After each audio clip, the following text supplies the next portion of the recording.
কথা হচ্ছে আজকে আমি ঘুম থেকে উঠতে না দেরি করছি। ঘুম থেকে উঠে বাইরে যেই বাড়ালাম দেখি ইয়াল্লাহ এলে কোন অবস্থা।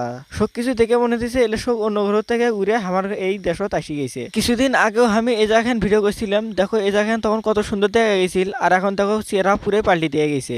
একদিনের ঝড়েই সবুজ শ্যামল বাংলাকে সাদা শ্যামল বাংলাদেশ করে দিয়ে গেছে। এলাকাটা আইছিল কি আর এখন হয়ে গেল কি, আমি তো দেখে পুরেই অবাক হয়ে গেছি। অবাক হওয়ার সাথে আমি কিন্তু না ভয় পাইছিলাম এই ঝড়টা। এখনকার যে বাতাসটা, এই বাতাসটা তো পাওয়ার কম, কিন্তু রাতের বেলায় যে বাতাসটা আইছিল সে বাতাসটা কিন্তু অনেক জোরে হয়েছিল। রাতের বেলা ভিডিও করা গেলে আপনার ঘরে দেখালাম হয়, আর দেখার লাগবে কি, আপনারা তো দেখছেন সেই বাতাসটা কত জোরে হয়েছিল, কত ভয়ঙ্কর বাতাস। সেই ভয়ঙ্কর বাতাস দেখো এই বাড়িটার কিন্তু চেহারা পুরাটাই পাল্টি দিয়ে গেছে। বাতাসের চাপ সহ্য করবে না পায় কিন্তু বাড়িটা যতগুলো টিনের বেড়া আছে সবগুলো কিন্তু উল্টে গেছে। টিনের বেড়া উল্টিছে, এতে কিন্তু আমার কোনো দুঃখ দিছে না, কারণ আমি একদিক দিয়ে খুশি হয়েছি, আর সেই দিকটাই হচ্ছে আবহাওয়াটা ঠান্ডা হয়ে গেছে। কিছুদিন আগে যে গরমটা গেছে সেই গরম কিন্তু আমার এনাও সহ্য হয় নাই। আলহামদুলিল্লাহ এখন আবহাওয়া